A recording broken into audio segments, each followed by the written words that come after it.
How's it going? Adam Drake here, and today we're going to talk a little bit about starter boxes and aligning your vehicle properly for your starter box. So, especially when you have a new engine, it's really important to have a good starter box, a properly aligned starter box, LiPo battery to power the starter box, and also to make sure you preheat the engine. So, today we're going to focus primarily on the starter box. It's super critical with the box to make sure that your car aligns the box. So I'm going to show you a little tip that helps make sure the car is properly aligned with the wheel on the starter box. The key part here is to take your car, remove the engine.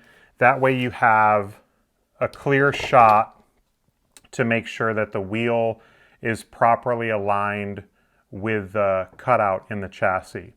If you try to put the mounts on and adjust those pegs or mounts, sometimes you don't have a clear shot because the flywheel's in the way. So it'll make your life a lot easier in the long run if you just remove the engine from the car. Now, I have here the Mugen starter box with the Flashpoint mounts. With those, it's really, really easy to bolt those onto the Mugen box, and there really isn't a whole lot of adjustment needed. The only critical part is on the back side, because these are the 2-in-1 mounts. So when they're flipped out, it's for the truck orientation, and when it's flipped in, it's for the buggy orientation.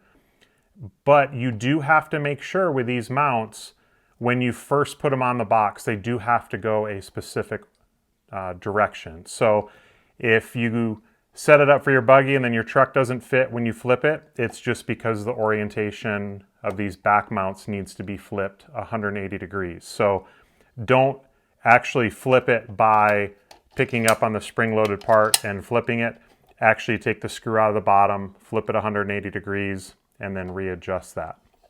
But when it comes to aligning, whether it's these mounts or the stock pegs that come with the Mugen box or pretty much any box, you want to make sure that you have a clear shot at looking straight through the hole or the cutout in the chassis and the wheel of the starter box. So I'm going to go ahead, change the camera, show to where it's pointing straight down so you can see that alignment.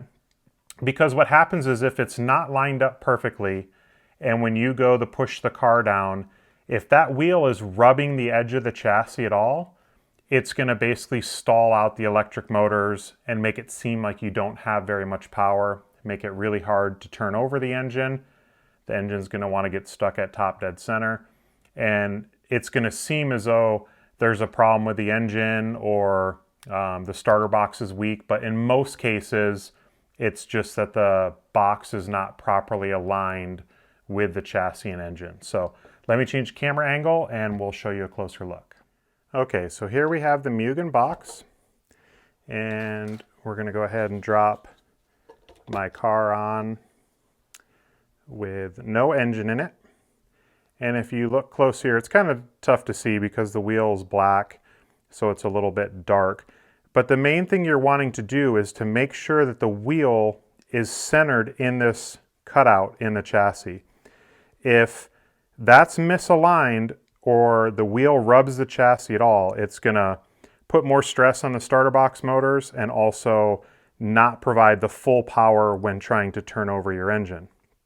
So you want to make sure when the car is on there that it can't really move around much. Again, with the Flashpoint mounts, that makes it really easy.